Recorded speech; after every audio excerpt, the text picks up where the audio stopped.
So the last couple days or so, I found myself really thinking about a movie that I always had a really affinity and love for. You know, the Night of the Living Dead remake. I've always thought about that film in such high regard, and I thought I would try to take today to express why I think it's probably one of my favorite remakes ever.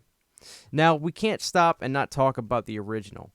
The original Night of the Living Dead, in my opinion, is top 5 of the greatest horror movies ever made, and one of the most important horror films ever made.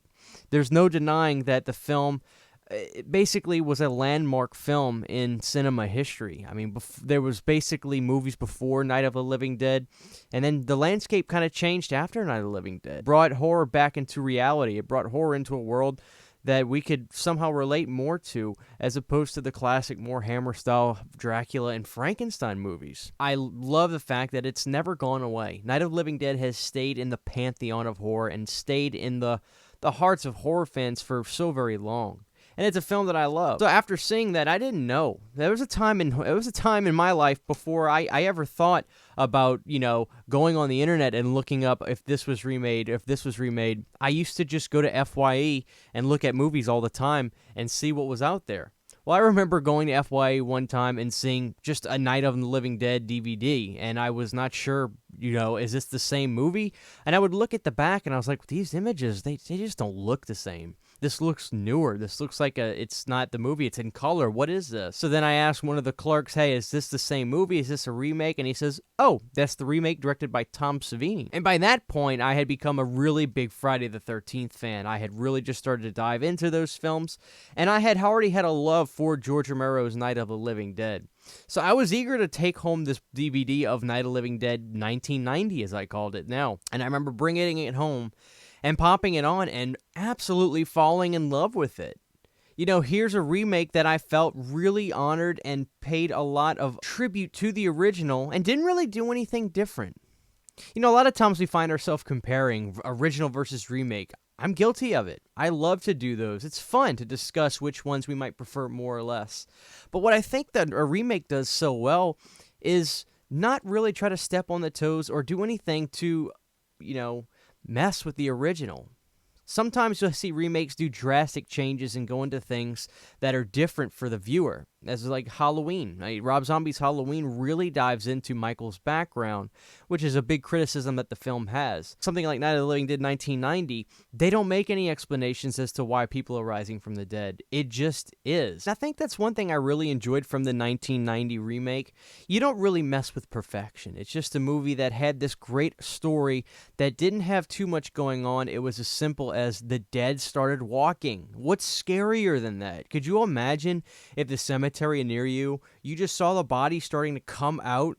I wouldn't know what to do. Talk about a scary situation. Now, it's notable to know that Tom Savini had been working with George Romero for years at this point, doing films for him like Dawn of the Dead and Day of the Dead. Tom Savini was basically George Romero's right-hand man. And I think that's one thing that really makes me love this remake so much, is it's still like this family project the way the original was. The original was done on a shoestring budget, in black and white, mind you, when there was already color. But there was no option to do color because that's not the kind of cameras they had. So when they go to the remake and they bring family members in, like Tom Savini directing, I think that's what keeps that film's love and just homey touch to it. I really love that about the remake. And the casting in the original Night of the Living Dead is something I really loved. I thought the cast in the original was perfect. George Romero did something that seemed taboo. Having a black lead actor in his horror movie was not something that the audience was probably expecting during that time. And I love that in the remake, they casted Tony Todd for the lead, and I thought he was absolutely great. Now, while Candyman being my favorite role he's ever done, I always loved him in the Night of the Living Dead remake. He was so well at portraying emotion and being so sensual and letting you know how he felt through his facial expressions in the film. I mean, we start out with seeing him run over a zombie and then stabbing in the chest in the yard screaming why. It was really emotional and drew you right into his character in the film. Now, one thing I love so much about the both of these is how I feel like neither one of them gets overshadowed or pushed to the back. I just think that this is one occasion where the remake and the original both can live in perfect harmony, and it's not something you see a whole lot with remakes. I love the fact that the original Night of the Living Dead has gone nowhere, and is probably going nowhere fast, but the remake has such a fan base now, and I think part of that is because of the huge resurgence of 80s horror over the last 10 years or so, and Night of the Living Dead 1990 was basically made with nothing but practical effects. There was no CGI at this point, and I love the fact that Tom Savini, being the special effects guru, directed this film, so you know that the effects were going to be done as well as they could at the time. Now, there's still this homey touch, like I said, to the remake that I still think fits so well with the original.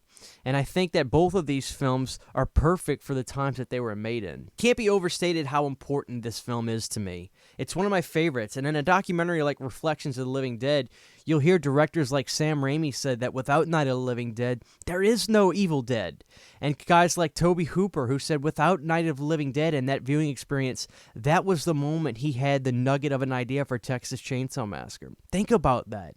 The night Tobe Hooper went to see Night of the Living Dead at the theater is the night he got inspired and got the nugget of an idea for the Texas Chainsaw Massacre. At a certain level, the importance of Night of the Living Dead is something that I think can't be overstated. You know, while I do think that Night of the Living Dead is one of the greatest horror movies, I think it could be one of the most important horror movies. Guys like Wes Craven, Tobe Hooper, Sam Raimi, they said that without that viewing experience of seeing that film, it could not have sparked the ideas for the great movies that they've done. And I love the fact that when you watch the remake of Night of the Living Dead, all that comes to mind is more love and adoration for the original and this one. Like I said, the fact that these two can live in perfect harmony is not something you see very often with movies. But the fact that these two both have huge fan bases and are around together is what makes Night of the Living Dead 1990 one of my favorite remakes. And despite the fact that they're the same movie, I always felt that these two could be watched perfectly back to back. They perfectly encapsulate the times that they were made in, and both have a great viewing experience. I love Night of the Living Dead 1968, and I love Night of the Living Dead 1990.